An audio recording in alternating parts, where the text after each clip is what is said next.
طیارے کے کپتان اور فرسٹ آفیسر نے اپنے عقب سے شور اور مسافروں کے چیخنے کی آوازیں سنیں اور پیچھے دیکھا تو انہیں کاکپٹ کا دروازہ نظر نہیں آیا اور عقب سے آسمان نظر آ رہا تھا۔ ہوائی جہاز میں موجود آکسیجن ماسک نیچے لٹکنے لگے تھے۔ تاہم اس حادثے کے وقت خوش قسمتی سے مسافر اپنی نشستوں پر موجود رہے کیونکہ انہوں نے سیٹ بیلٹ پہنی ہوئی تھی اور جہاز کے کپتان نے انہیں سیٹ بیلٹ اتارنے کی ہدایت نہیں دی تھی۔ اگرچہ انہیں تیز ہوا کا سامنا تھا لیکن وہ ہوائی جہاز میں تھے۔ ہوائی جہاز کے حصے کی چھت ٹوٹنے سے اس میں موجود تاریں، لوہا اور دیگر ملبہ ہوا میں اڑ رہا تھا۔ سامنے والی ٹرے سے ٹکرانے سے کچھ مسافروں کے چہرے اور سر پر چوٹیں آئی تھیں۔ یہ پتلی سی سیٹ بیلٹ مسافروں کی زندگی اور موت کے درمیان ایک محافظ کے طور پر کھڑی تھی۔ ایک ایئر ہوسٹس کے سر میں شدید چوٹ لگی تھی جبکہ تیسرا فضائی میزبان مسافروں کو اپنی سیٹ بیلٹ باندھے اور صبر کرنے کی ہدایت کر رہا تھا۔ آکسیجن ماسک لٹک رہے تھے لیکن آکسیجن کی سپلائی نہیں تھی۔ اس بلندی پر مسافروں کو شدید سردی لگ رہی تھی اور بغیر آکسیجن کے وہ موت کے قریب جا رہے تھے۔ وہ کاکپٹ میں پائلٹ کی پوزیشن نہیں دیکھ سکے اور طیارہ آہستہ آہستہ نیچے اتر رہا تھا۔ ان کا خیال تھا کہ پائلٹ کو کچھ ہو گیا ہے یا وہ حالات پر قابو کھو بیٹھے ہیں اور طیارہ سمندر میں گرنے والا ہے۔ اچانک طیارہ فضا میں اس بلندی پر آ کر مستحکم ہو گیا جہاں مسافروں کے لیے سانس لینا ممکن تھا۔ طیارہ کنٹرول میں آیا اور اس نے مڑنا شروع کر دیا جس کے بعد مسافروں کو یقین ہوا کہ پائلٹ نے جہاز کا کنٹرول نہیں کھویا۔ اس دوران جہاز کے پائلٹ رابرٹ اور فرسٹ آفیسر میمی کو ایک الگ قسم کی پریشانی کا سامنا تھا اور وہ یہ کہ طیارے میں ہوا اتنی تیز تھی کہ وہ ایک دوسرے کی گفتگو نہیں سن سکتے تھے۔ چنانچہ کیپٹن اور فرسٹ آفیسر نے کاکپٹ میں ایک دوسرے سے اشاروں میں بات کی اور کیپٹن رابرٹ نے ہوائی جہاز کا کنٹرول سنبھالا جبکہ میمی نے مواصلات اور دیگر امور انجام دیے۔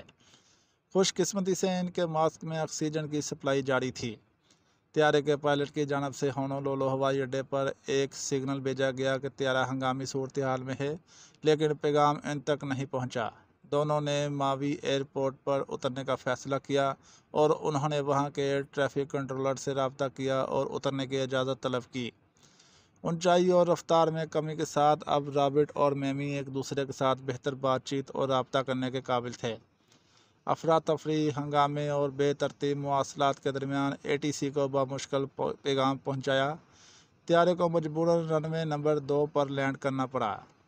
فائر فائٹرز کو فوری طور پر ممکنہ تباہی سے آگاہ کر دیا گیا جبکہ مسافروں اور عملے کے ارکان سے انٹرکام یا پبلک اناؤنسمنٹ سسٹم کے ذریعے رابطہ نہ ہو سکا تو کو پائلٹ نے ایک بار پھر ATC سے رابطہ کیا اور انہیں جتنا ممکن ہو مدد کرنے کی ہدایت کی۔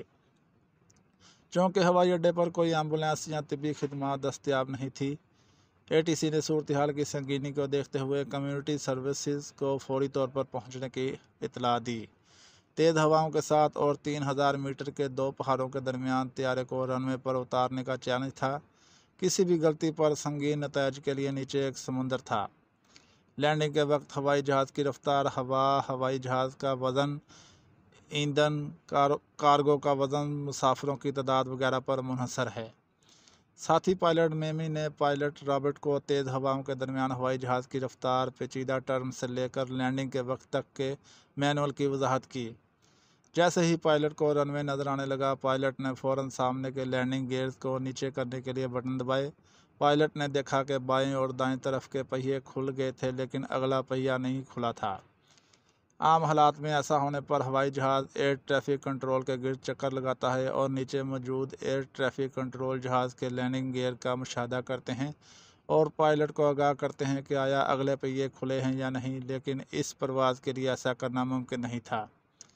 ان حالات میں اگر طیارہ گر گیا تو اس کا اگلا حصہ زمین سے ٹکرانے کا خدشہ تھا اور اس کی وجہ سے طیارے میں آگ لگنے کا خدشہ تھا۔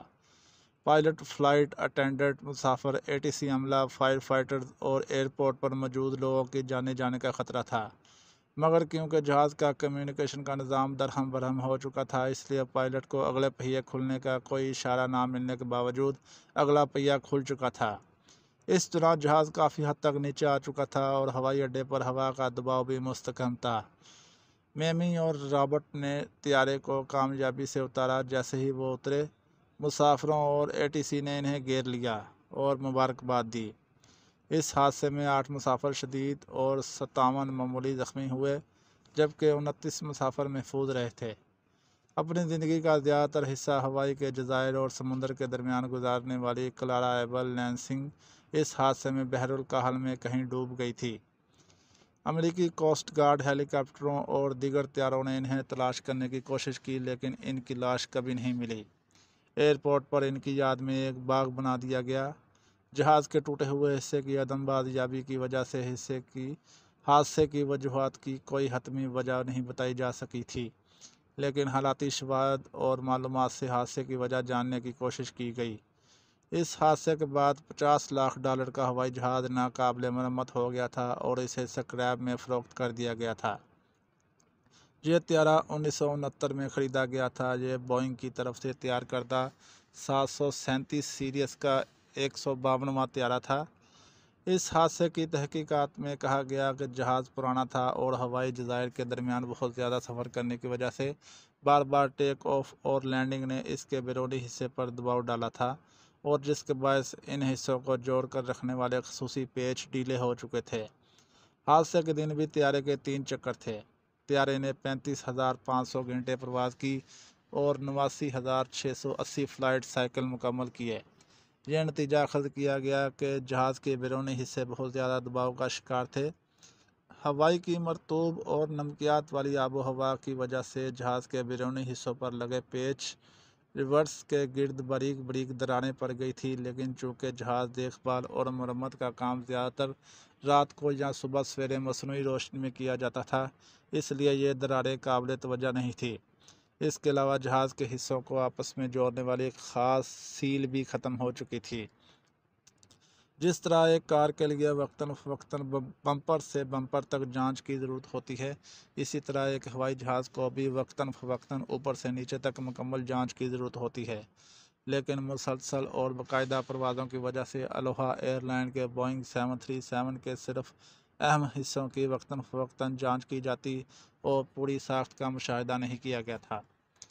اس حادثے کے بعد امریکی فیڈرل ایوییشن ایڈمنسٹریشن نے نیو جرسی میں پرانے ہوائی جہازوں کے معائنے اور ہوائی جہاز کے ڈھانچے کی جانچ کے لیے ایک نئی ورکشاپ قائم کی، جس میں زنگ لگنے، ہوائی جہاز کے استعمال وغیرہ کی جانچ کی جاتی، جس کی وجہ سے نہ صرف امریکہ بلکہ دنیا کی فضائی کمپنیاں محفوظ تر ہو گئی تھیں۔ سن 2008 میں عالمی اقتصاد گزاری کی زد میں آنے سے پہلے الوہا ایئر لائن نے مارچ میں دیوالیہ ہونے کے لیے درخواست دائر کی اور مسافروں کو ہمیشہ کے لیے خدا حافظ کہہ دیا، اور اسی طرح 2008 میں یہ ایئر لائن بند ہو گئی۔ دوستو، اس کے ساتھ ہی ویڈیو کا اینڈ ہوا۔ ویڈیو اچھی لگی ہو تو لائک اور چینل کو سبسکرائب لازمی کریں تاکہ مزید آنے والی ویڈیو آپ کو بر وقت موصول ہوتی رہے۔ شکریہ، اللہ حافظ۔